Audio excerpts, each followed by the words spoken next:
Bapak, Ibu, dan saudara-saudari yang terkasih, baru saja kita dengarkan Injil yang begitu panjang dan juga terlalu mendalam bagi diri kita. Melihat bagaimana penderitaan yang dialami oleh Yesus.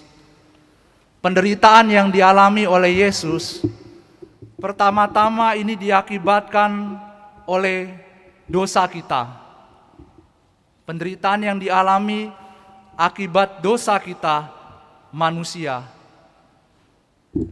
Dan kita bisa melihat bagaimana mengerikannya perbuatan dosa yang dilakukan manusia, sehingga dosa tersebut sampai membuat Tuhan kita memberikan dirinya. Luka-luka, kepala, dipaku, disalib. Karena Tuhan mau menyelamatkan kita. Akibat dosa, Tuhan memberikan dirinya sehabis-habisnya. Dan sekaligus peristiwa penyaliban yang kita dengarkan dan wafat Kristus pada malam hari ini mengingatkan juga, tentu saja bukan hanya akibat dari dosa, tetapi juga pengorbanan yang Tuhan berikan untuk kita semua yang hadir di sini dan juga seluruh manusia. Jumat Agung mengajak kita juga untuk merenungkan tentang akibat dosa dan sekaligus cinta kepada Allah.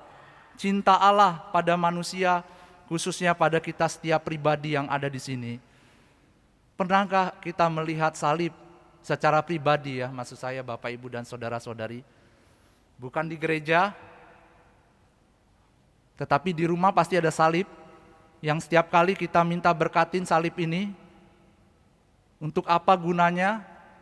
Diberkati tentu saja bukan seperti magic, tetapi ketika kita melihat salib itu, kita bisa melihat salib itu adalah anugerah yang terindah bagi diri saya. Ketika kita mengalami kesulitan, jangan sungkan-sungkan juga untuk melihat salib itu.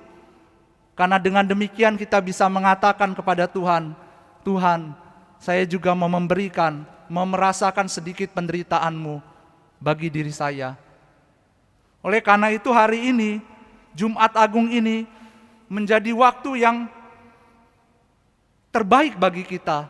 Pertama-tama bukan menangisi hanya penderitaan Yesus, tetapi terlebih lagi kita harus menangisi diri kita yang berdosa ini, yang mempunyai dosa. Kita perlu menangisi diri kita. Dan supaya apa? Supaya kita juga bisa bertahan melawan dosa-dosa kita dan keterikatan kita. Oleh karena itu permenungan bagi kita sekalian yang hadir di sini, apakah kita sudah sungguh-sungguh menangisi dosa kita dan bersyukur atas setiap pengorbanan yang dilakukan oleh Yesus kepada kita? Artinya menangisi dosa kita adalah setiap kali kita masuk ke dalam pengakuan dan keluar, kita mau berjuang untuk bertahan walaupun tidak mudah. Tetapi mungkin ada beberapa orang yang masuk itu sebagai satu ruang pengakuan, ya sudah, saya mengaku, keluar, lakukan dosa lagi tanpa harus ada perjuangan. Bukan.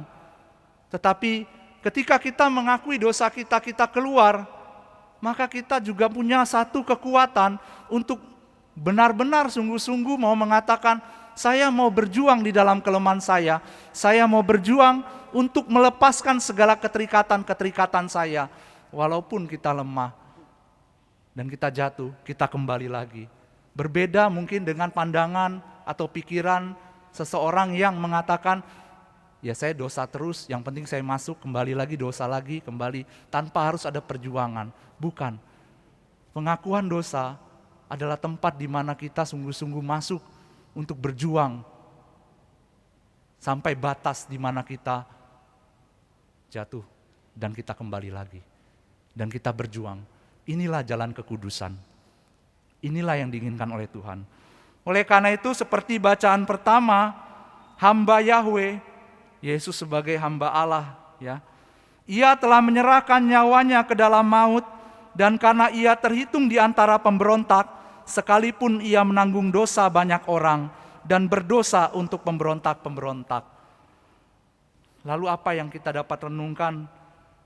Ya, kita merenungkan belas kasih Tuhan ini dengan cara apa? Supaya kita bisa sungguh-sungguh pertama bersyukur atas anugerah yang begitu luar biasa dari Tuhan Jumat Agung ini. Bagaimana supaya kita dapat bersyukur? Pertama-tama mari kita mempunyai satu keteguhan di dalam iman. Keteguhan di dalam iman adalah keteguhan untuk mempercayai Tuhan yang menyelamatkan saya dan juga sekaligus mau menyangkal diri saya dari segala kelemahan-kelemahan yang saya punyai. Menyangkal diri artinya melepaskan semua apa yang kelekatan kita. Sama seperti Tuhan, Dia mengorbankan dirinya supaya kita selamat. Oleh karena Santo Paulus mengatakan, Yesus adalah imam agung yang kita punya, bukan imam agung yang tidak merasakan kelemahan kita. Dia tahu bagaimana rasanya kelemahan, karena Dia yang menanggung dosa-dosa kita. Sebaliknya, Ia sama dengan kita. Ia telah dicobai, hanya saja tidak berbuat dosa. Tidak berbuat dosa. Kita juga diajak benar-benar untuk ambil bagian dalam penyangkalan terhadap kelekatan-kelekatan diri kita. Dan kita mau di dalam iman tunduk pada kehendak Allah sampai akhir kita. Sampai kita bersatu dengan Tuhan. Untuk itulah Kristus juga tunduk, taat, setia pada kehendak Bapa. Walaupun Dia tahu harus mengorbankan dirinya, tetapi biarlah ini terjadi bukan menurut kehendakku, melainkan kehendak-Mu. Dan itu yang Dia lakukan sampai akhir.